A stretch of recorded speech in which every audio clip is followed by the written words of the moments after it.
Manhattan Beach, which oddly enough is in Brooklyn, may be found many outdoor activities each summer besides bathing. But its most interesting experiment to date, and one it may proudly boast about, is an auxiliary life-saving corps made up entirely of young women, whose duty it is to assist the regular guard patrol in their watchful work of protecting the lives of the public.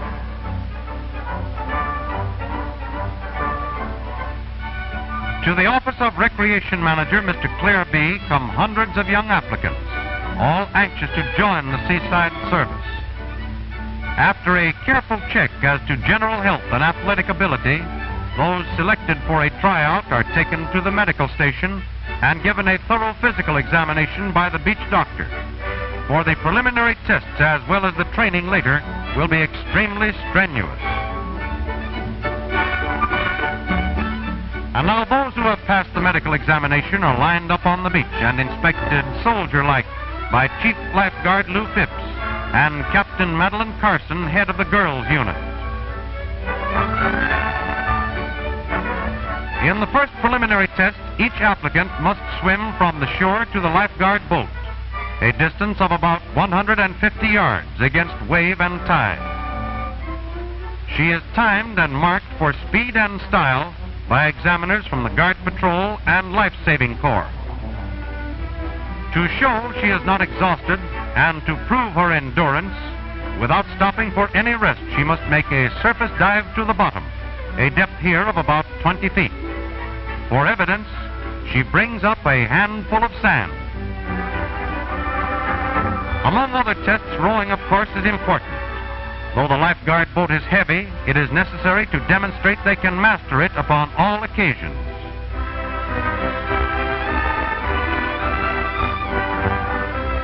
Exhaustive tests have eliminated many, but those that remain are now ready to take the training.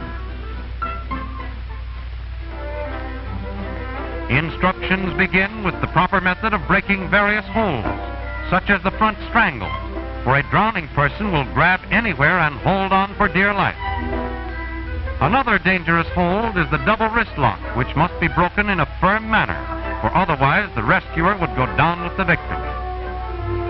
Two people locked in each other's arms also present a serious problem, unless efficiently handled. After a hold is broken, the right method of water carry requires one arm to be kept free for swimming. And now the girls are shown the right way to carry and to pass a drowning victim from one guard to another, known as the Pony Express. The victim is held firmly and securely to prevent slipping or falling, yet at the same time as gently and comfortably as possible under the circumstances.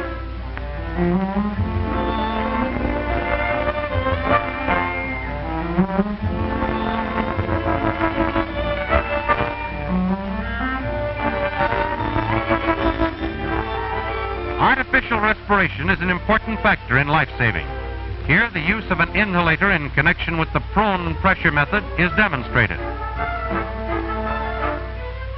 Resuscitation by relay is necessary, for it sometimes takes many hours without pause to start the victim breathing again.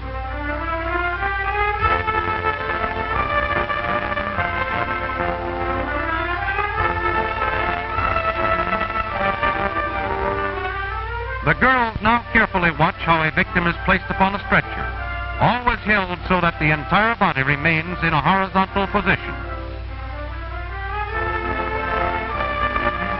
And so the training goes on day after day without let-up, watching, learning, practicing on one another, gradually becoming confident of their own ability.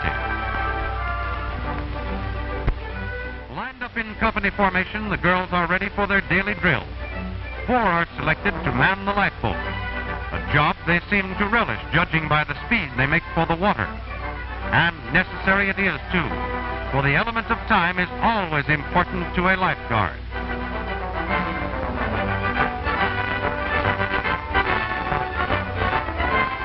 More practice, this time in deep water.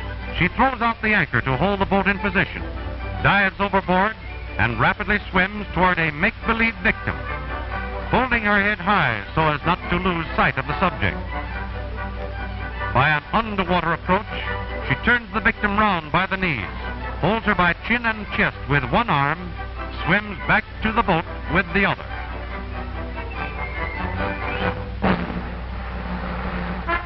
Every morning, the troop assemble and take their swimming exercise, a distance of half a mile at a speed set by the leader. Yet the mermaids seem remarkably fresh at the finish.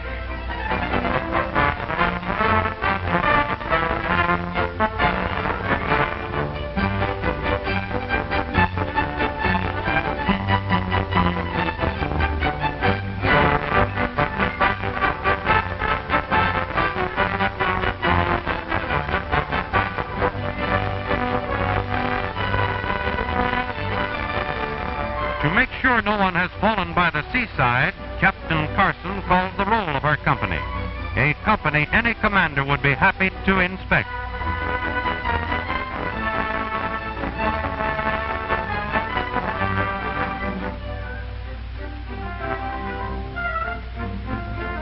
At last the day arrives when the girls are permitted to take over a part of the beach under the supervision of the regular guard patrol.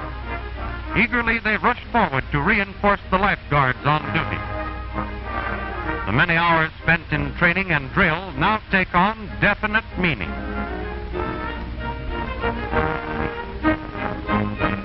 Some are ordered to the guard lookout to sight any trouble in the surf and sea. Others man the boats or patrol the beach, always ready to lend a hand in any emergency that may arise, or to keep a watchful eye on the younger children who are brought to this seaside resort in great numbers. The girl guards continue their watch. Suddenly out there someone is in difficulty.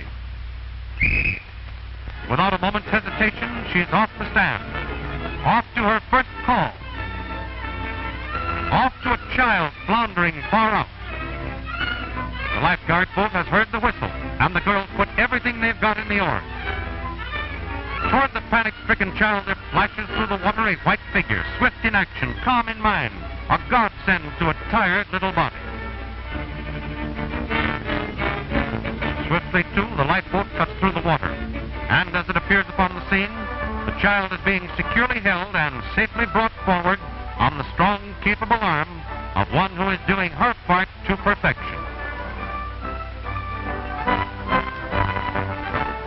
In the best tradition of the lifeguard, to save without punishing, the young victim is gently and carefully placed in the boat and quickly rowed ashore.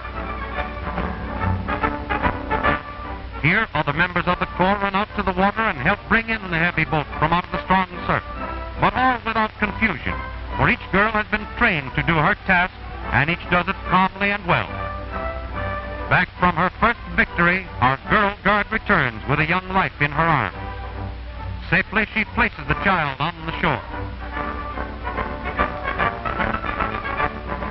Serenely, she returns to the stand, ready again for any duty Father Neptune may call upon his daughters to perform.